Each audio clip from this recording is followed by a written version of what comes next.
put up a presentation, PowerPoint presentation, and I didn't put so much numbers in it, almost none. So like dates, names, it might be confusing, and there are too many of them, as you appreciate. So Ottoman Empire is, we recognize that Ottoman Empire was founded in 1300, roughly. Some say 1299, some say 1302, and it ends when, we don't know this exactly. There are, somebody says it ended at the end of the First World War, like when Istanbul was under Allied occupation, British occupation. Or some say it ended at 1924 when the Caliphate, when the Sultanate was abolished by the Assembly, National Assembly, Parliament in Ankara, the new center, the new capital of Turkey. So it's 600 years, and it has a lot of things in it. But I'll start by talking first on what was there before the Ottoman Empire. So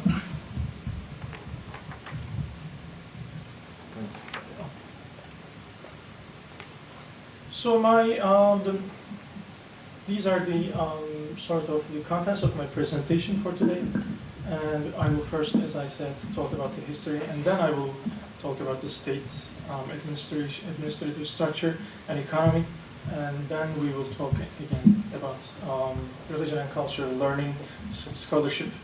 The last will be Ottoman arts and architecture.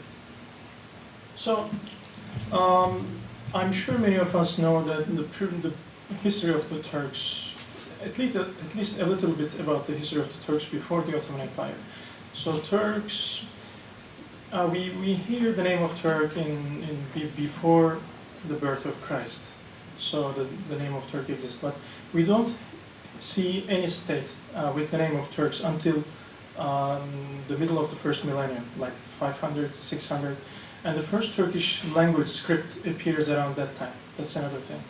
And we actually see Turks coming into the front of history with the advent of Islam, with their conversion to Islam. Before Islam, they were either shamans, like natural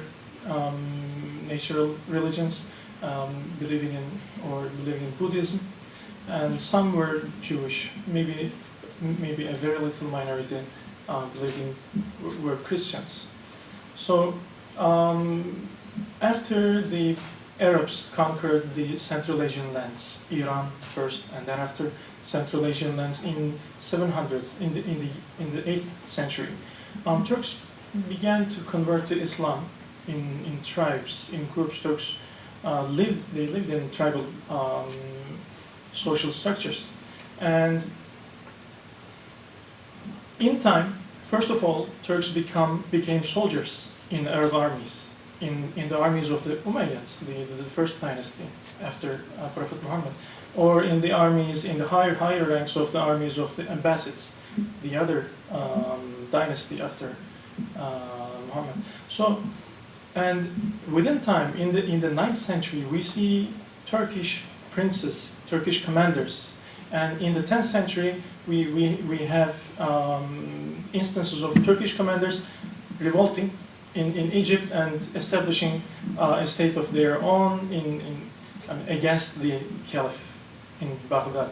So these are rare instances, but until the beginning of the second millennium, we don't have a real, a remarkable formation of Turkish state. Because we have the Seljuks in the beginning of the 11th century, so it is the prior Turkish political formations are not comparable to Seljuks in terms of organization, sophistication, and such. So, and some of the Turks migrated from Central Asia, where they were. If I have a map here, yeah. So, as we see,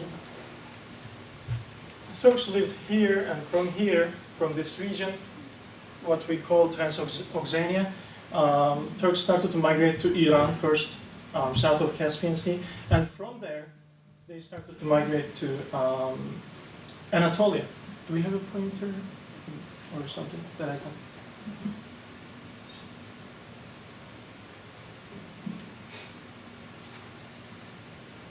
It's okay if we don't. Okay. So, and this actually, the migration of Turks were nomads, and they were used to migration. And the migration of Turks is used, this idea is used in the explanation of the emergence of the Ottoman Empire. So, as I said, it's kind of a pointer, right? Oh, okay. I'll try. So it will take time.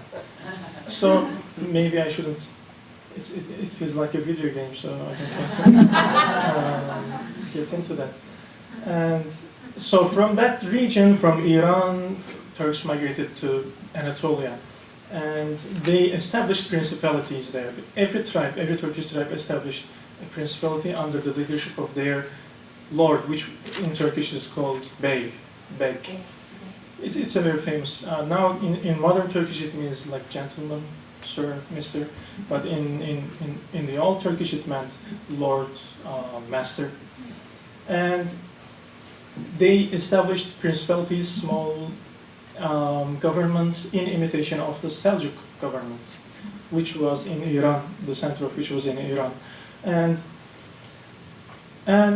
we have another important event at that time, which is the Mongol Invasions, which actually completely changed the geography of the region, changed the course of history for the Middle East, and it's a very important one to consider when talking about the course of everything in the history of Islam, like the literature, society, politics, economy, everything.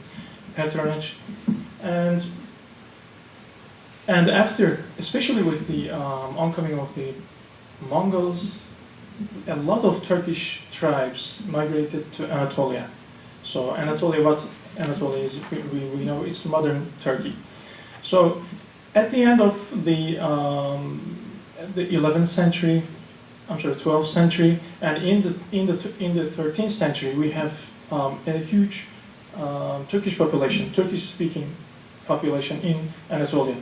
So these were mostly Muslims, and Sunni Muslims of the sect of Abu Hanifa, and there were among them non-Muslims, of course, and still shamans who are not converted to Islam at that time, and actually, but there was some sort of freedom, some level of freedom at the marshes, at the frontiers of Turkish tribal confederations with the Byzantine Empire. So Anatolia was, before the Turks came, it was the lands of the Byzantines. And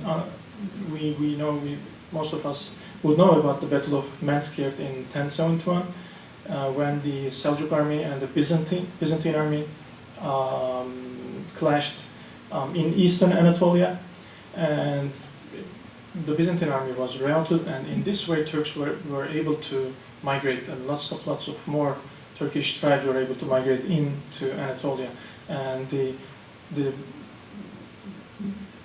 Byzantine frontier actually withdrew to western parts of Anatolia after this battle.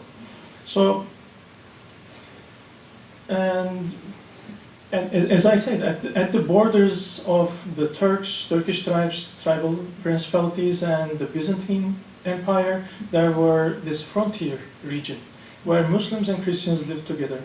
And there were this part of the history is very interesting in Ottoman history, and it is this part that gave way to brought about the Ottoman Empire, the foundation of the Ottoman Empire. So there were a great amount of conversion to Islam from the side of the Byzantines, from the Greeks to Islam, and they in time Turkified, became Turks, like started to speak in Turkish, and their children spoke Turkish, and there were stories of local rulers, local Byzantine rulers, joining the ranks of the Turkish princes as commanders, as advisors, and such. And this is very, as I said, the frontier region. There's a level of freedom from the political control of the central lands, Mongols at that time, and they were not sometimes paying taxes. They were not recognizing the Mongol ruler as their suzerain, and then as their superiors. And again, there were lots of Sufi orders here in the process, both in settlement, in colonization, and also active in conversion, in missionary activities. The popular Sufi orders at that region. So, and I think that's more or less what I can say about the society of the 13th century, which gave birth to the Ottoman Empire. So, one of these princes was, of course, Osman, founder of the Ottoman Empire, the namesake. So, like somebody says, one of the historians says, what Romulus is to Romans, Osman is to Ottomans. So, he's the founder. He's the his name is given to the empire. He was a frontier lord, very close to Iznik. I'll show you in this region. So it's the westernmost frontier of the Turkish settlements, and they were in constant clash with the local rulers under the Byzantines. So they call this Gaza, and it's an Islamic war against the Christian neighbors, and directed at subduing the Christian neighborhoods in the area. And then this gave them, the Ottomans, gave them a huge legitimization in the eyes of the rest of the Turkish tribes and the rest of the Islamic world. So this is, I can tell this, I can give lots of examples to this.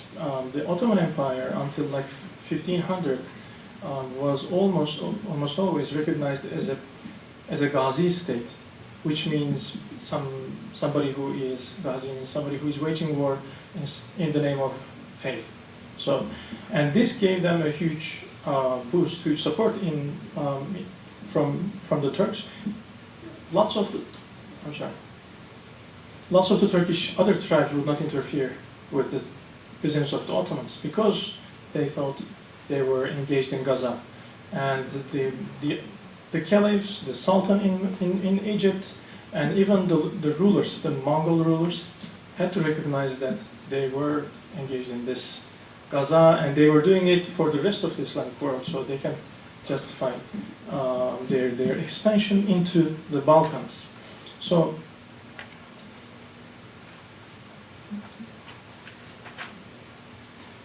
we have from that time one of the most important, most famous travelers of the Islamic history, whose name is Ibn Battuta. One of the most important contemporary accounts from this period regarding the Ottoman history is his accounts, his travelogue. He came to Bursa, the capital, the seat of the Ottoman Principality at that time, and Orhan, the son of Osman, was the bey, the prince of the Ottomans. They didn't adopt the title Sultan at that time. So, and he talks about Bursa a lot, and he says he visited lots of principalities in the region, and he compares Orhan, the Ottoman prince, to the other princes. He says this guy, this Orhan, this prince is the one who is most engaged in warfare. He never stays in one castle. He always visits, like he has 40 castles and he visits all of them every week. He never stays at home, and he's always occupied in warfare and in expansion towards the Balkans. And his city, he says, is a very large city, the largest city in this region. It has large streets, it has a large bazaar, where lots of merchants trade, mostly silk. So this was another thing. Ottomans from their early history, recognized the importance of trade, international trade. There was a Silk Road, as most of you know better than me, which we started at China, and which one of the important stops of which was Iran, because Iran was very there was a great production of silk, and Iranian silk was more better in quality, in design, in artistic quality. And through Eastern Anatolia, through Iran and then Eastern Anatolia, the silk trade stopped at Bursa, only to be met with the Venetians, Genoese, Italian, Greek merchants there. So Ottoman Empire at that time was also benefiting from trade revenue. So if you look at Ottoman expansion at that time, it is very clear they really intended at capturing the places that are important in terms of trade, whether in the Anatolia among the Turks, or whether in the Balkans. They were always aiming at the cities that would that they would benefit either from its trade or like has some sort of mineral resources or another income. Like some cities in Serbia was important for silver production, and the Ottomans aimed at getting these cities to boost their production of silver. So, and Ibn Battuta's account, he says that Osman city, Orhan city, I'm sure, is a very large city. So, in Orhan's time, in his reign, the Ottomans for the first time crossed the Marmara Sea, the Sea of Marmara, from the Asian side to the European side. So this is this happens here exactly at this point. They were actually they passed the strait to help the Byzantine Emperor. So they were sometimes aligning with the Byzantine Emperor, sometimes aligning with other rulers. There was no unity, no strong control in the whole Balkans. There was a complete political vacuum. There were little small principalities. Bulgarian kingdom, it was very small. The Hungarians were important, but they were far from where the Ottomans were. So, and one thing must be said with regards to the Ottoman expansion and why it was so fast. So, Ottomans first passed the strait in 1351, and in like 50 years they were able to occupy almost the whole of today's Greece and Bulgaria and Macedonia and parts of Bosnia, Serbia, and Croatia with significant ease. So historians cite a number of reasons. For example, the first one was Ottomans gave the Ottoman land policy. So the Ottoman land tax system was much easier on the peasants compared to the other rulers' land laws. So, for example, one of the rulers of that time, one of the Balkan princes, Stefan Dušan, his law code stipulated that a peasant should work 2 days every week for his lord. But according to the Ottoman land code, a peasant has to work like 4 days in the whole year for his lord, and they say, historians say, this was an important reason why the peasants did not join their lords in like resisting the Ottoman expansion, like trying to overthrow it. And another fact was the Ottomans really played carefully in here. They supported Orthodox Christians against the Catholics. Hungarians were Catholics, and they were trying to exert their influence over the area, both in terms of religion and culture, and of course in politics. And Ottomans were their main rival at that time were the Hungarians. They never came into direct contact for like until the middle of the 15th century. But the Hungarians were the strong rival, and they always supported the local Orthodox population. So there's one thing maybe most of us know, but this must be made clear. So Byzantines, of course, the Roman Empire, but it has become all like a very small territory. It's no more an empire. The name is an empire, of course, but I mean the whole Byzantine Empire was limited to. So like this area, which is called Thrace, at the end of the 14th century, and they were Orthodox, and the center of the Orthodox Church was in Constantinople. So there was a huge pressure on the Byzantine emperor to convert to Catholicism, so he can gain the support of Pope and the Western European states. But the local population, the Greeks, didn't like this idea.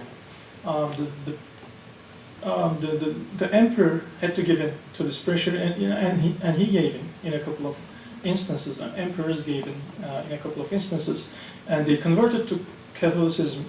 They then, maybe after a short time, they rejected renounced their conversion because it didn't work. The population didn't like this, and Ottomans supported the Orthodox, and some Orthodox population said they preferred Ottomans instead of the Catholics. Catholic Genoese, Venetians, Hungarians, or Pope. So this was another important thing. And one of the most eminent historians of the Ottoman Empire says that another important reason was in the expansion, the quick expansion of the Ottoman Empire, was the fact that the Ottomans co-opted with the local lords as much as they wanted to co-opt. They wanted to cooperate with the Ottomans. So until the 1500, until the year 1500, we have lots and lots of princes, commanders, rulers of cities in the Balkans who are not Muslims, not Turks, of course, who are either like Serbs, Bosnians, Croatians, Bulgarians, Greeks, but they were working under the Ottomans. They were working for the Ottoman Empire, like they were paid, salaried workers, officials of the Ottoman Empire. So this was another important factor. The transition for these people, transition from the previous state to Ottoman state was not difficult. Maybe in some cases it was easy. But of course, these people did not retain the hereditary rights because the Ottoman Empire Ottoman system did not recognize hereditary rule, like except the Sultan, there was no dynasty in the whole empire, no, and they didn't allow it. So because this was an experience from the previous Turkish experiences, Turkish state experiences, when the state was divided into the number of sons the Sultan or the ruler had on his death. So this, of course, caused like the state is being divided into 6 parts, and 6 princes trying to fight for the throne. And in most cases, the country was divided. So I think I need to be faster than that. So everything was going very good for the Ottomans. There was a quick expansion, the revenues were boosting, and they were also expanding towards the Anatolian side now. But there was an important problem, and we have, as most of us would have heard the name Timur or Tamerlane, and Temurlenk, different names, Timur the Lame. So he was a Central Asian conqueror, and he first conquered the Central Asian Transoxania, and subdued all the kingdoms, kings, princes there, and then conquered Iran and Iraq, today's Iraq, and of course at 1402 they clashed with Ottoman Empire. The Ottoman Sultan of that time clashed with Timur, and was defeated, routed the army in Ankara, today's capital of Turkey. And after this, Timur divided the country in four parts among the sons of Sultan Bayezid. So we call this part, there's a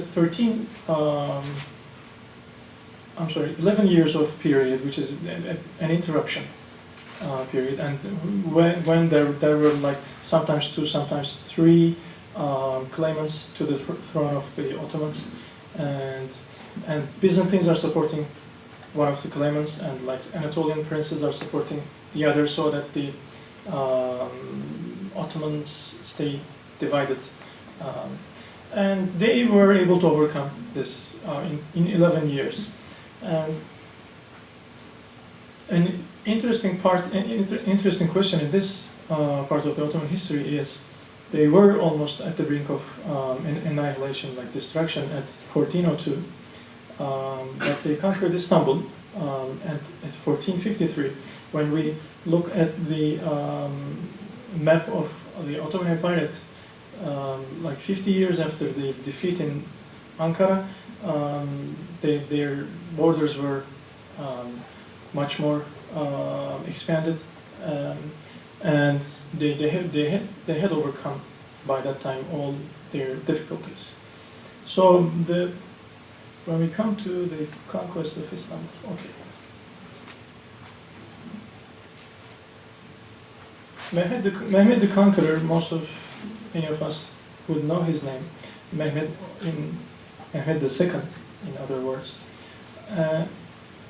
He conquered Istanbul and he made Istanbul his capital, and he quickly started in a process of rebuilding city, because when he conquered Istanbul, Istanbul was no more Constantinople, no more the Constantinople of the time of the great emperors of Rome, great emperors of Byzantium. So the population was reduced to like 50,000 or something like that. And he started to populate the city first by saying that I will exempt you from taxes if you come to Istanbul, to everybody, not just the Turks, the Greeks, the Armenians, the Serbians, everybody in his empire. So, and they gave him free land, free houses, free lands. So, and he tried to facilitate population of Istanbul. And he built lots and lots of institutions, social institutions.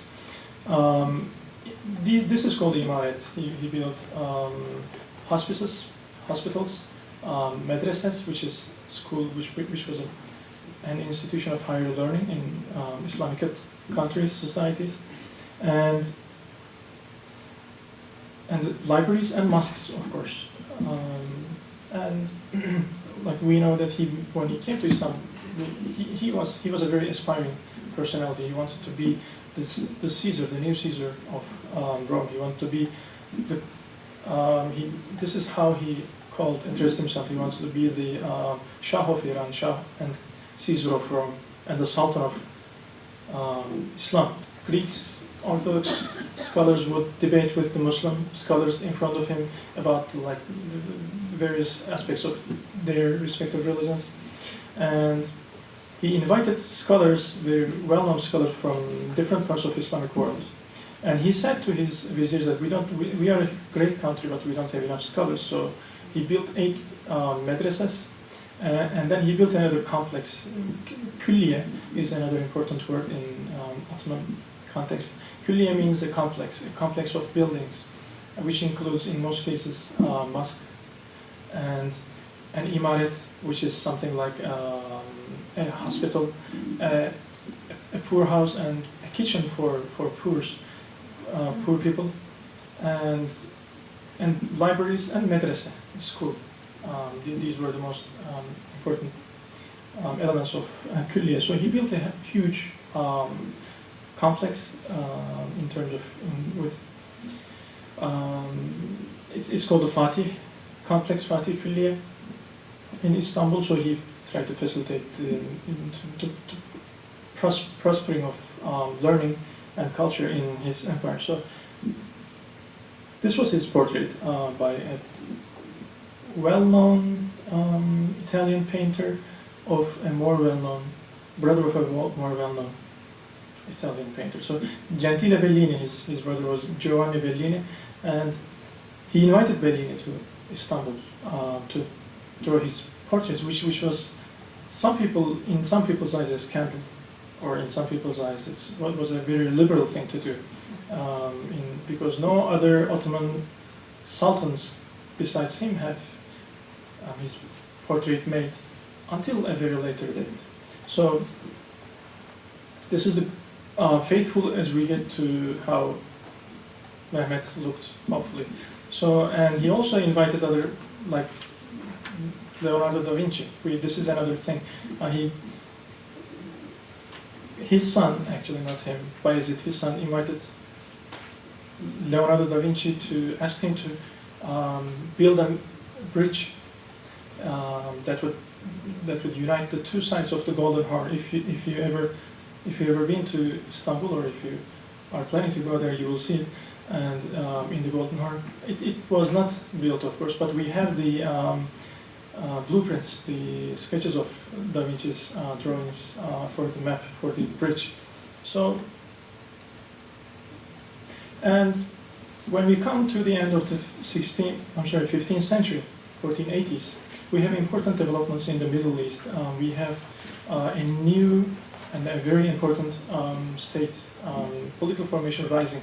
Shah Ismail, this was how he was known to many people, but to some others he was known as Sufi, or to Turks as Kızılbaş, red hat. So, because they were wearing red turbans, his supporters were wearing red turbans. And he was a Shiite. He belonged to a Sufi order which was Sunni at the beginning, and in the course of political events turned out to be decided that it was better to be Shiite, and to gain the support of the local people in Eastern Anatolia, Turkmen people, Turkish people. They were mostly heterodox or Shiite, or some were not even Muslim, like kind of a heretic understanding of Islam. So, and he won their support, and he was able to capture the whole of Iran. And this is the beginning of an important era in Islamic and Iranian history. And then became a rival to the Ottoman Empire, of course, because they were neighboring and they were rival. Their ideologies, their religious ideologies were rival. The Ottomans saw the Shi'is as worse than non-Muslims, because they were undermining Islam within inside. Okay, they were pretending to be the Muslims, but actually both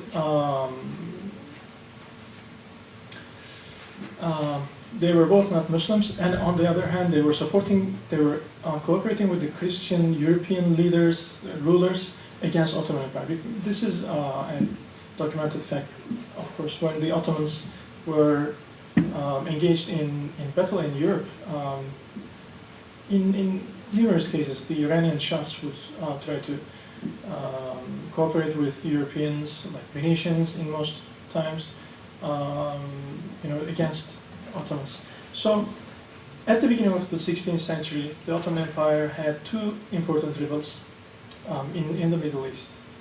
One of them was the Iran, Shah Ismail, the Shiite state of Shah Ismail, and the other one, of course, the Egyptians, the Mamluks, not Husni Mubarak. It was, so, and if we just, I'm sorry, look at our, yeah. So, just this whole area is Egyptian territory, and of course Syria, almost until these places. The area in yellow or green is the Mamluk regions at that time, and the Iranians were here. So Selim I, who was the Sultan at the beginning of the 16th century, decided that he should go against the Iranians, and he obtained a fatwa. Fatwa is a religious order, a religious decree from a scholar, religious scholar. You ask him something and he says, yes, this can be done according to Islam, or this cannot be done according to Islam. So he obtained a fatwa that allowed him to go against a Muslim country, so against a country that's at least claiming to be Muslim, but not in the eyes of the Ottomans. So we have the Battle of Chaldiran at 1514. You can see the Chaldiran, it's close to the border, and it's southwest of Caspian Sea.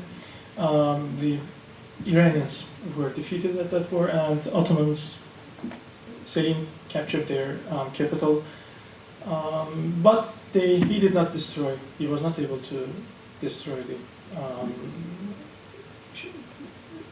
Safavids, Iranians.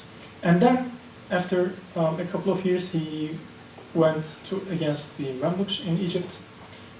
First there was a war there was a battle in Syria, and then the next year there was another battle close to Cairo, and in both of them the Ottomans defeated the Egyptians, and They conquered the whole the whole Mamluk, former Mamluk territories.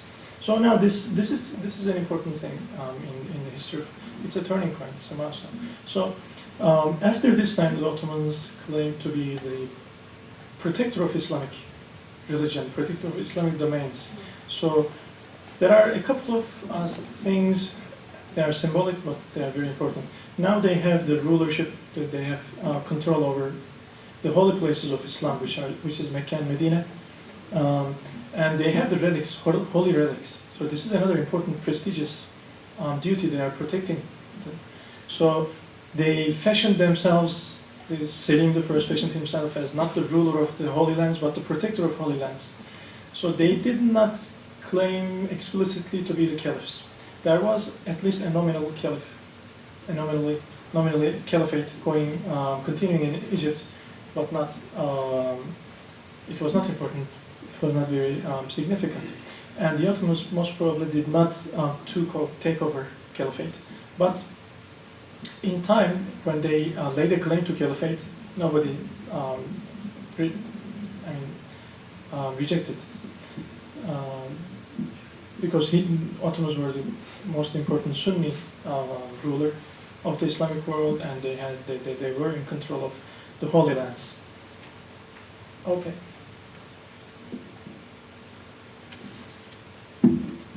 So I am being warned to be faster, so I'll try my best. So. And Selim's son Süleyman, he is often called Süleyman the Magnificent. His time was as the name suggests, the most like the golden age of the Ottoman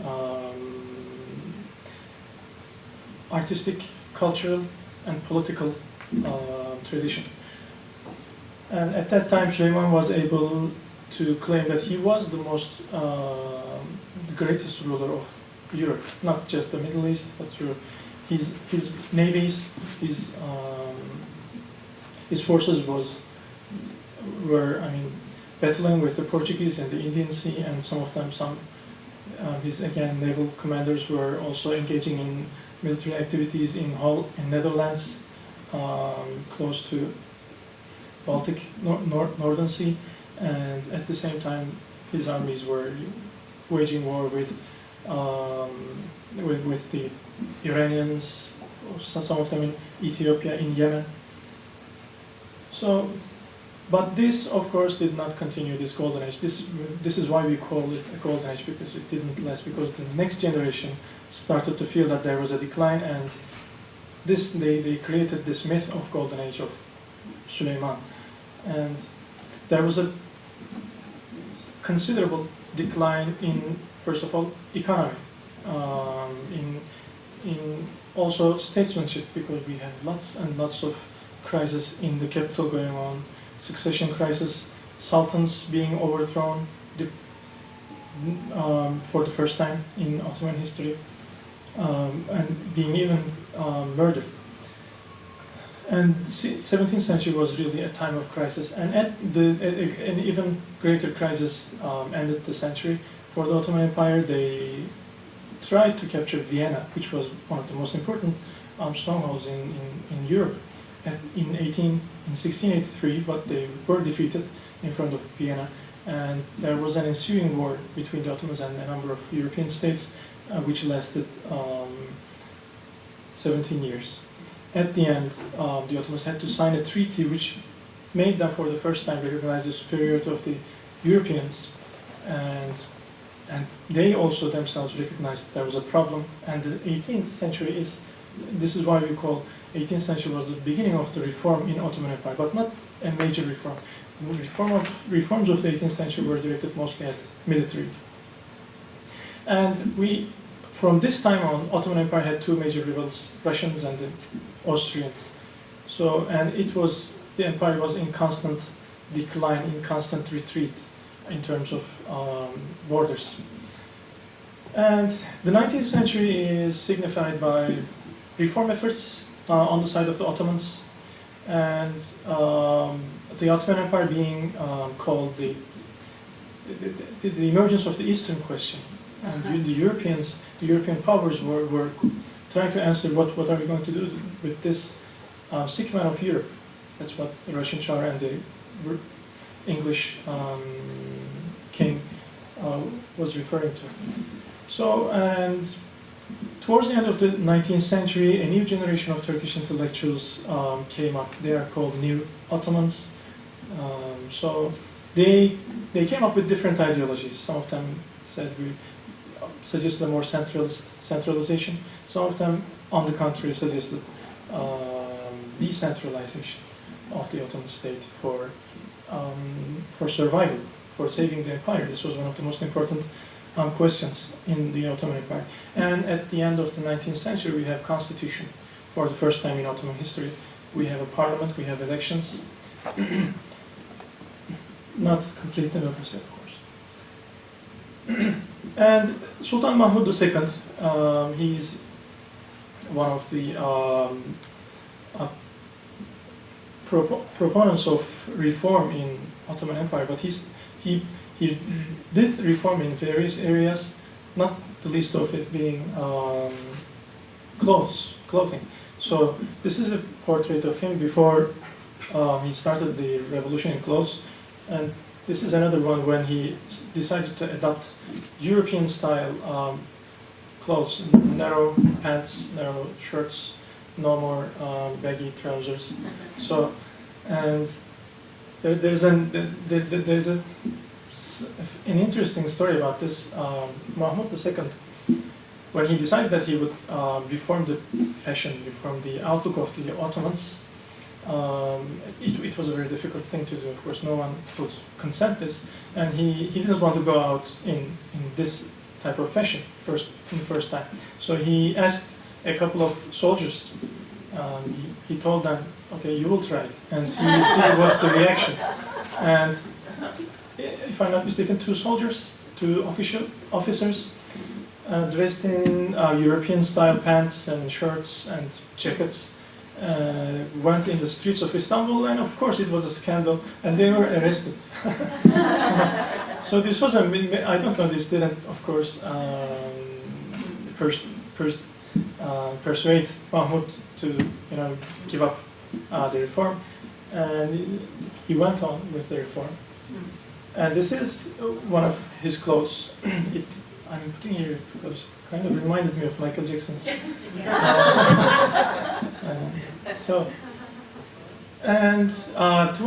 The early 20th century is the end of the Ottoman history and the beginning of Turkish history. The First World War effectively ended the Ottoman Empire.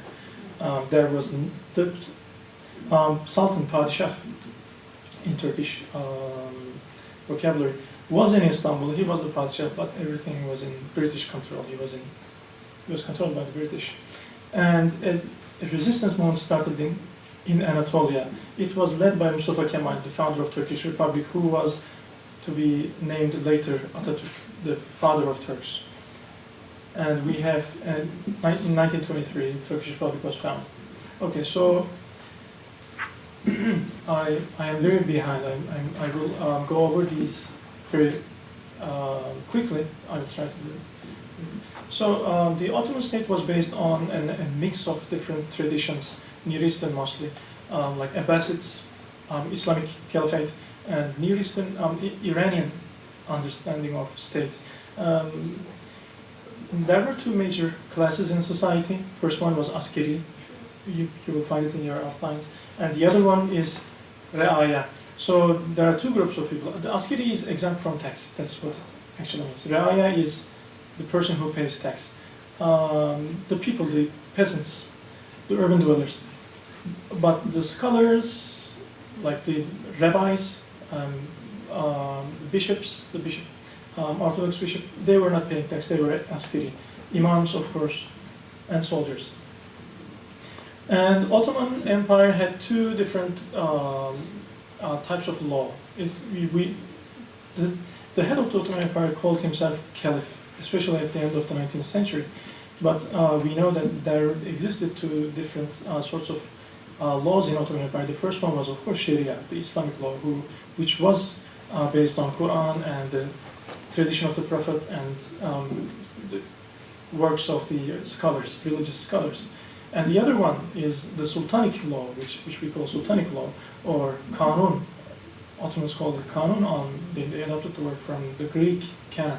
So, and this was a Sultanic law because Sultan decided these laws. This was not, you wouldn't find this one in Sharia.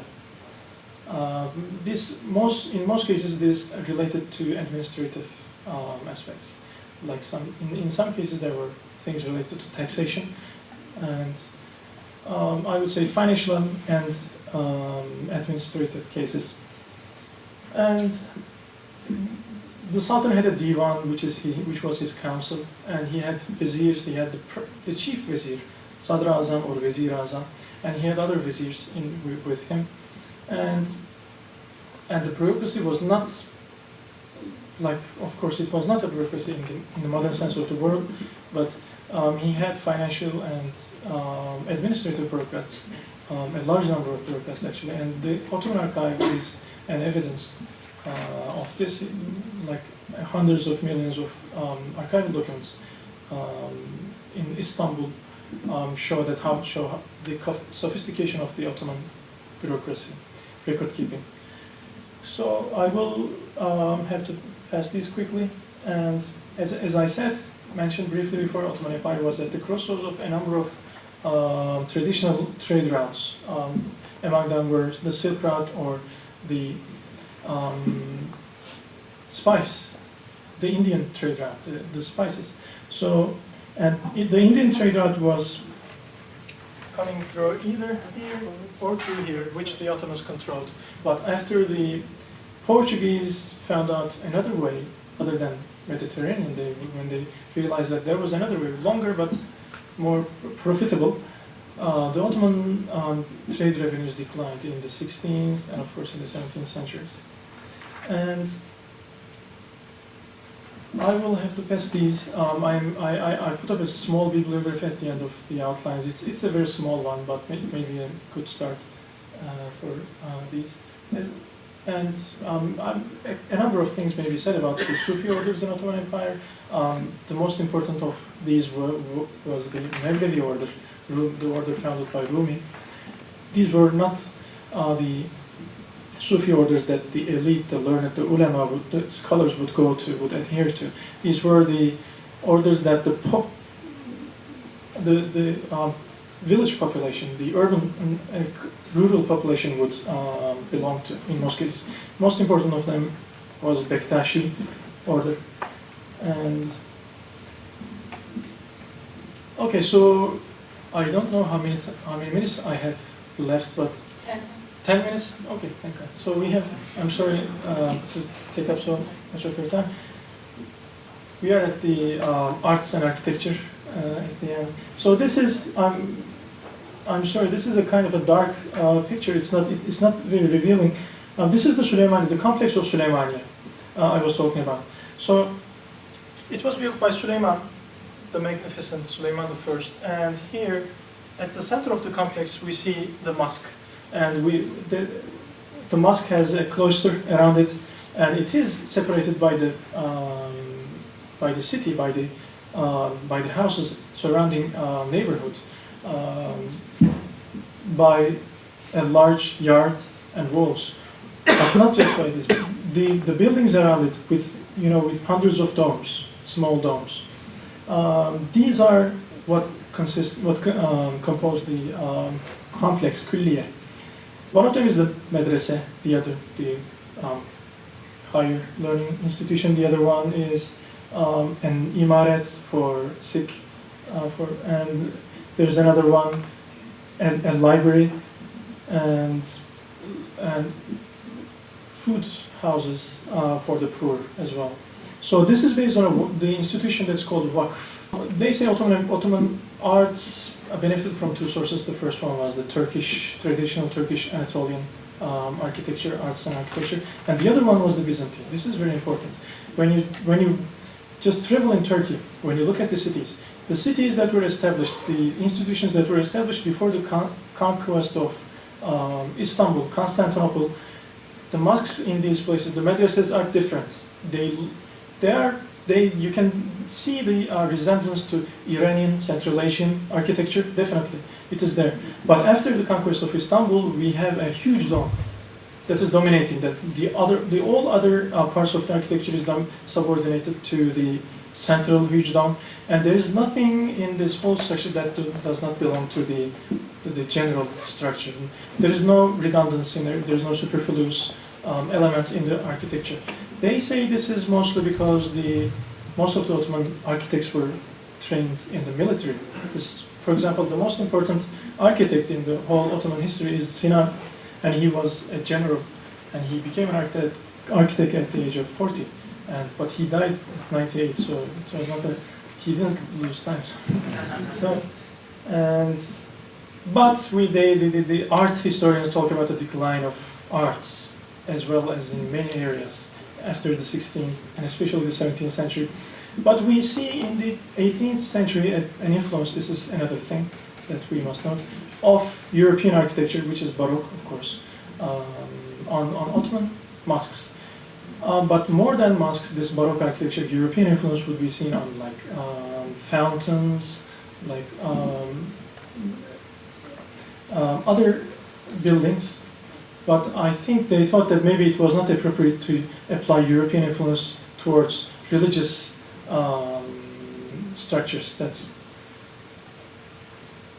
So this is an example I have to pass. So this is the Hagia Sophia, the Holy Wisdom. It was built in the 6th century, and the minarets, of course, were added by the Ottomans.